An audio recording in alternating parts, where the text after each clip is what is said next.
Ben, entón, imos empezar por Jesús de Juana. Este audio pertence á familia de Alberto no Colexio Vilanova. Universitario de aquí. Para min é un exemplo de integración, porque desde a súa Molina de Aragón, cando chega aquí, me parece que no 76 ou 77, hasta este momento, pois é un rexo historiador tanto do mundo dos galeguistas. Recordo aquel premio Vicente Risco no ano 84, cando eu pedía para que yo deran o tucho para que non caese, e tú ganaches en vez de darlle o diñeiro o tucho, non? Ou despois últimamente promovendo abrindo tantas liñas de investigación aquí neste Ourense, ou nesta sala onde houve todas aquelas xornadas de historia que había, ou as últimas, pois, xunto con Xulio Prada, sobre a represión nese tocho tamén que sacastes aí no 2006 e noutros que siguen sobre as... como se chama? Que pasou? No, que hicisteis? Como é o título do libro? Lo que hicieron en Galicia. Lo que hicieron en Galicia, lo que han hecho en Galicia, ¿no? Na versión castelán, ¿no? Entón, Jesús, contanos. Bueno, pues muchas gracias, buenas tardes, muchas gracias, Alfonso, por tus cariñosas palabras. Quiero agradecer en primer lugar que me hayan invitado para, digamos, esta fiesta, entre comillas, que hacemos, familia de Alberto Vilanova. Bueno, que ha promovido su familia y a la que yo me he sumado, pues, con todo mi cariño a este gran historiador, a esta gran persona que fue Alberto Vilanova Rodríguez, al que, como a otros muchos, lo teníamos un poco olvidado. Yo creo que siempre tenemos que trabajar por todos aquellos que nos antecedieron, por todos aquellos que han trabajado por Galicia, por Ourense, porque de alguna manera nos estamos también,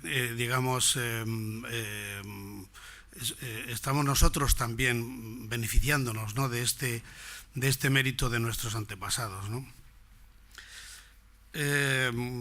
Voy a ser breve porque, como ha dicho Alfonso, pues somos muchos para hablar y luego además en el coloquio saldrán muchas cosas.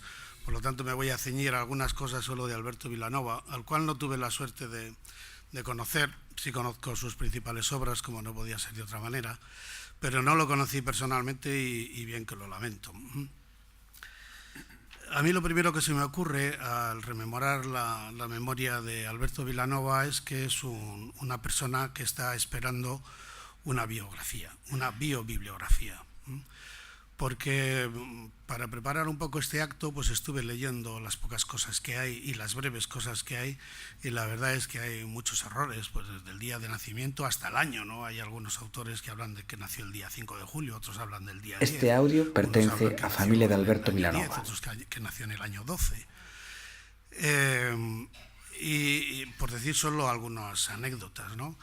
Y hay algunos otros temas, como tenemos que recoger algunas de sus obras que seguramente están todavía sin publicar. Yo creo que, y se hará, porque merece la pena que el día de mañana alguien es un autor que está buscando que se le haga una gran obra.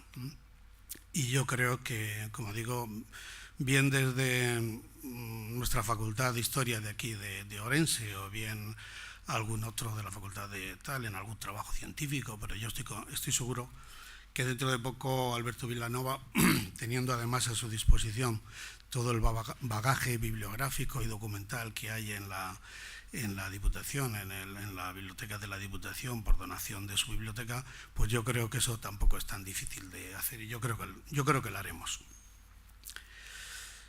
Otra de las cosas que, por empezar por algún lado, que son discordantes en estas pequeñas biografías que se han hecho de Alberto Vilanova es que incluso lo engloban en la generación NOS. Mucha gente, quizá por desconocimiento, se cree que en Ourense la única generación que ha existido ha sido la generación NOS.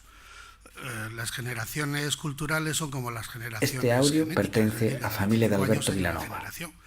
Entonces, la generación NOS en aquellas Atenas de Galicia que llamaban a Ourense no nació de manera espontánea. Vicente Risco, Tero Pedrayo, Covillas no nacieron un año y dijeron: aquí estamos nosotros que somos los grandes intelectuales de Galicia. Que va.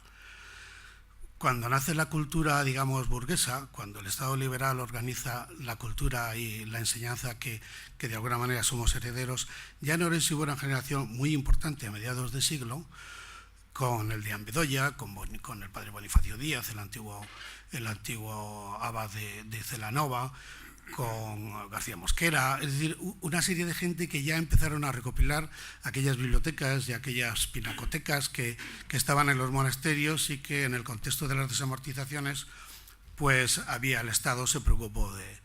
Después de aquella generación tenemos una de las generaciones más brillantes de Orense, que es la generación que podemos llamar del Resurdimento, ¿no?, o del regionalismo, que es la generación de finales de siglo y de principios de siglo, donde pues están Lamas Carvajal, Fernández Alonso, Vázquez Núñez, Marcelo Macías. Es decir, hay una cantidad de literatos.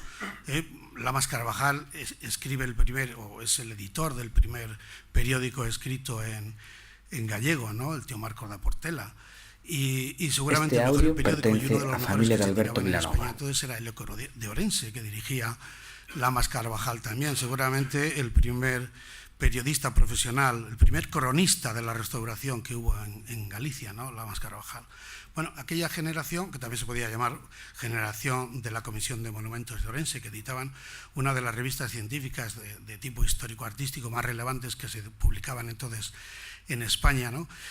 En esta generación fue donde mamaron los de la generación NOS, digamos, siempre había alguno que hacía de enlace. En este caso pues fue Marcelo Macías, seguramente el que hizo de enlace entre esta generación y la generación NOS, y donde empezaron a aprender a pensar, aprender a leer y aprender a escribir, Risco, Otero, etcétera, fue en el entorno de esta Comisión de Monumentos, ¿no? Luego llega la generación NOS, que no les voy a contar porque esa la sabe todo el mundo. Luego llega el tránsito de la guerra, el exilio, etcétera, pero indudablemente donde hay caldo de cultivo, pues al final salen las flores otra vez, ¿no? Y entonces Alberto Vilanova yo creo que pertenecía a una generación brillantísima, que yo llamo la generación del posío, donde había una cantidad de escritores, literatos, poetas, etcétera, como en cualquiera de las mejores generaciones que ha dado no solo Orense, sino cualquier ciudad gallega, ¿no? Yo me he entretenido solo copiando algunos, pero incluso algunos pues lo estoy viendo por aquí, como Víctor Campio, ¿no? De su segunda época. Audio pertenece a familia de Alberto Vilanova. Una primera del 45 al 46 y otra segunda del 51 al 54. La primera época la dirige José Luis Varela, un catedrático de literatura pues muy brillante y tal, y la segunda de don Jesús Ferro Couselo, otro miembro de esta generación, que es un punto fundamental en la cultura y en la investigación de esta ciudad. Decía que había apuntado a algunos, no todos, pero así abuela pluma, pues aparte de José Luis Varela, tengo apuntado a Segundo Alvarado, a Segundo Fernández Covelo, a Alfonso Alcaraz, José Luis López Cid, José Ángel Valente, Luis Trabazo, Prego, porque no solo eran escritores, también eran los artistas, Prego, Failde, Matilde Lloria, Socas, etcétera, etcétera, ¿no?